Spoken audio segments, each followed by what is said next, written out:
થોડા દિવસ પહેલાં તાલાળા તાલુકા પંચાયતમાં પ્રમુખ અને ઉપપ્રમુખને લઈને જે ચૂંટણી થઈ તેમાં ભારતીય જનતા પાર્ટીએ સત્તા પર કબજો કર્યો છે અને આને લઈને આમ આદમી પાર્ટીના નેતા પ્રવીણ રામે કોંગ્રેસ પર આરોપ કર્યા હતા ભાજપના ગઠબંધનના અને બી ટીમના। ત્યારે આ બાદ વિસાવદરના કોંગ્રેસના તાલુકા પ્રમુખ કરશનભાઈ વાડોદિયાનું નિવેદન સામે આવ્યું છે। તેમણે વળતો પ્રહાર કરતા પ્રવીણ રામને શું કહ્યું વિગતે વાત કરીએ। વૈષ્ણવજન તો તેને કહીએ જે પીડ પરાઈ જાનાને રે। દર્શક મિત્રો, નવજીવન ન્યૂઝમાં આપનું સ્વાગત છે। હું છું ફૈઝાન। જે રીતે સ્થાનિક સ્વરાજ્યની ચૂંટણીના પરિણામો બાદ તાલુકા પંચાયત અને જિલ્લા પંચાયતની ચૂંટણીને લઈને જે સમીકરણો રચાયા, કેટલીક જગ્યા એવી નિર્માણ પામી કે જ્યાં ભારતીય જનતા પાર્ટીને કોંગ્રેસની મદદ લેવી પડી, આમ આદમી પાર્ટીને ભાજપની મદદ લેવી પડી, કે પછી ભાજપને આમ આદમી પાર્ટીની મદદ લેવી પડી હોય, ઉમેદવારો પક્ષ પલટો કરીને જતા રહ્યા હોય તેવી સ્થિતિ નિર્માણ પામી।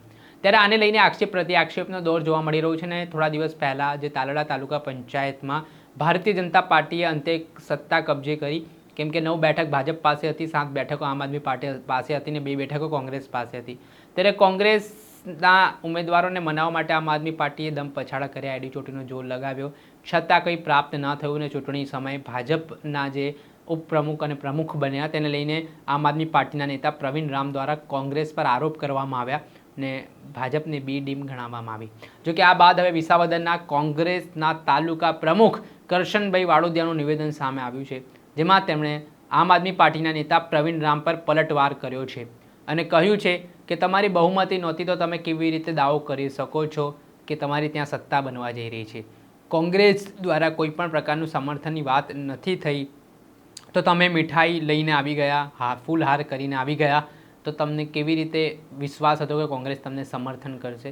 ને જે કેટલીક જગ્યાઓ પર આમ આદમી પાર્ટીએ ભાજપને મદદ કરી હોય તેવા આક્ષેપો કરતા શું કહી રહ્યા છે કોંગ્રેસ નેતા, તેમને સાંભળો। કરશનભાઈ વાડોદિયા, તાલુકા કોંગ્રેસ પ્રમુખ વિસાવદર। મારે જુનાગઢ જિલ્લાની આમ જનતાને જણાવવું છે કે ગઈ 2 દિવસ પહેલાં તાલાળા તાલુકા પંચાયતની પ્રમુખ ઉપપ્રમુખની જ્યારે ચૂંટણી હતી ત્યારે ત્યાંની પરિસ્થિતિ 9 સભ્યો ભાજપના હતા, 7 સભ્યો કોંગ્રેસના હતા, 7 સભ્યો આમ આદમી પાર્ટીના હતા અને 2 સભ્યો કોંગ્રેસના હતા। ત્યારે ચૂંટણીની અંદર જ્યારે ચૂંટણી થઈ ત્યારે ભારતીય જનતા પાર્ટી સત્તારૂઢ થઈ ત્યારે આમ આદમી પાર્ટીના એક પ્રદેશ કક્ષાના ભણેલ ગણેલ એટલે હોશિયાર કહેવાય એવા આગેવાને જ્યારે નિવેદન કર્યું એની હું સખત શબ્દોમાં નિંદા કરું છું અને હું જણાવું છું કે આ પ્રવીણભાઈ રામને કે તમે પ્રદેશ કક્ષાના આગેવાન છો, તમને એટલી ખબર હોવી જોઈએ કે લોકશાહીની અંદર જેમની બહુમતી હોય એમના પ્રમુખ ઉપપ્રમુખ ચૂંટાય।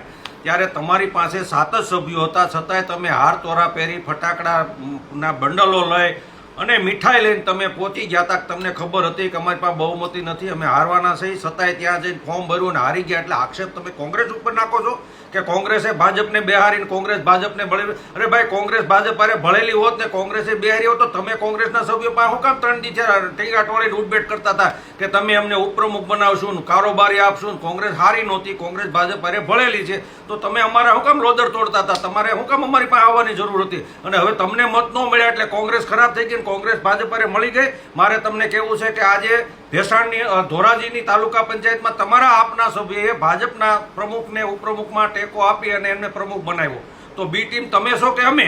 આવું જ જુનાગઢ તાલુકા પંચાયતની આજની ચૂંટણીમાં ડ્રામા બન્યો છે। તમારા 9 સભ્યો 9 ભાજપના, તમારા 2ના 9 હોવા છતાં તમારા 5 સભ્યોએ આજે પ્રમુખની અને ઉપપ્રમુખની તરફેણમાં ભાજપની તરફેણમાં મત આપ્યું છે તમારા આપના સભ્યોએ।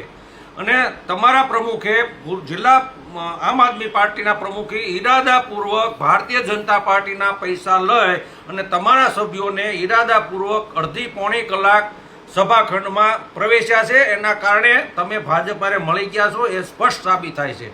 છોટાઉદેપુરમાં પણ તમારા સભ્યો વળ્યા ગયા છે।